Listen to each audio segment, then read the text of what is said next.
Chapter 4. A good lie can be used more than once. Meanwhile, back to Operation Tina. I was sitting on the front steps of school Tuesday morning before the homeroom bell rang, trying to finish an assignment while keeping an eye on Tina 3 steps down, when it hit me. Classes were getting in my way. It's not that I don't like school. I do. But wasting my time in class was a problem if I was going to make Tina understand what a great guy I was.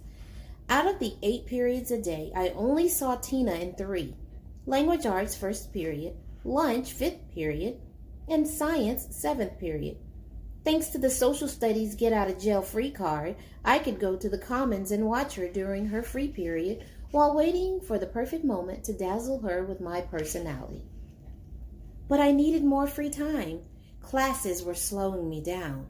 A lesser mind would have accepted defeat since the odds were stacked against me, but the best military leaders always find ways to eliminate obstacles. It was clear that I was going to have to bail on my Tina-free classes, Spanish, math, and gym, and art, which alternated days. I looked around the front steps and sidewalks, seeing my assessing my options. I saw Freddie Doer, who's on the wrestling team. Normally, I hate him because he's as mean as a snake during the season when he's starving to death trying to make weigh-in before the meets. But that day, I loved him because he gave me a great idea. I dashed inside as soon as the first bell rang and ran to the Spanish lab to tell Senora Lucia that I'd recently begun student managing the wrestling team. She's only at school 2 or 3 times a week because we share her with the other 2 middle schools in the district. So I didn't think she'd have a clue about the sports schedules. I didn't, and I'm here 5 days a week, all day. Buenos días, señora. ¿Cómo está, señor Kev? Bueno. For a while now, I've been wondering how I can add more to the school spirit. I've decided to become an athletic supporter. I snorted at my own lame joke. I wasn't sure the humor translated because she kept organizing her stack of bilingual flashcards. So I'm helping the wrestling team, keeping track of scores and... like that. ¿Qué peligroso? She said, clearly mistaking wrestling for extreme sheep herding or something riskier than a bunch of guys rolling around in stinky mats on the gym. Would it be okay if I missed some classes so that I can help the guys get ready for tournaments? I'll get the homework and reading assignments from Roberto. Bueno, she beamed. She gave me a hall pass so that I could go to the gym when I was supposed to be in Spanish. I hustled to get home to homeroom on time. Once I was there, Brooke Daniels and her sickening boyfriend, Timmy Kurtz, caught my eye. They are Mr. and Mrs. Drama Department and really annoying. Always enunciating. It's really gross the way Timmy lets loose with flying gobs of spit. He gives John Paul total germ fits when he talks. However, seeing them gave me another idea. Art. I asked for a pass from my homeroom teacher and blasted down to the art studio where Mr. Steck was counting tubes of paint. Mr. Steck is the only way to talk to him about anything because he himself speaks with lots of exclamation points in his voice. I'm working on the crew for the musical, I blurted. Can I miss a few days of class to paint scrims? I was glad I'd seen a rerun of High School Musical recently. I had my drama department terminology nailed.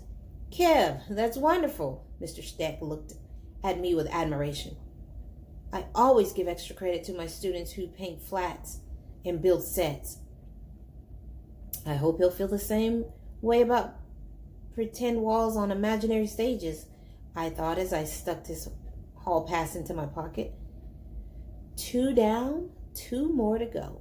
On the way to language arts, I passed the school newspaper office, which gave me a new idea. Coach Gifford was about to discover that the athletic department was finally going to support it had long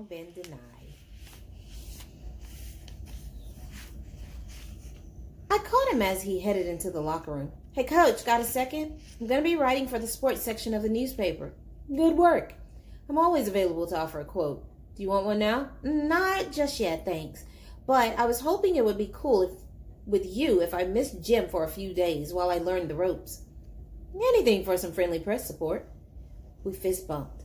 He scribbled a hall pass, and I turned to leave.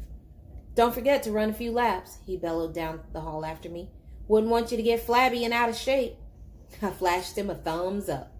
Check, check, and check. One more. I thought for a few minutes, stymied about how to get out of math. Then the voice came from on high, the loudspeaker in the hall. Would all members of the student government please report to the auditorium at the start of the 4th class period? Thank you. No, thank you. Tina is the student rep for room 81. I knew this because I'd looked her name up on the school website the night before in my information gathering process. I'd skipped 4th period math and send Mr. Myers an email alerting him to the fact that I'd taken over as the room 82 alternate. He'd be impressed by that because he'd run for town council once and was always talking about what a pleasure and a privilege it is for one citizen to serve another. Even though all the information about the wrestling team and the musical crew and the newspaper staff and the student government could be verified on the school website, I'd never been a troublemaker. So no one would suspect I was lying and check up on me. I knew they'd want to think I was a good kid working his tail off to make the school a better place. My friends would keep me up on homework and warn me about tests. I made a note. Ask them to shoot me info about assignments every day after school. 2. Text Katie that I'd been feeling feverish and achy to keep her sympathies alive. I'm really doing nothing more than increasing the value of my education, I told myself. Making mostly A's had been getting too easy. Skipping classes would be a challenge if I wanted to keep my grades up. And I did, but I had to make time to get to know Tina better. And more important, to have Tina get to know me better. She was worth anything it took to show her that I was the only possible guy in the entire school she would think about spending time with.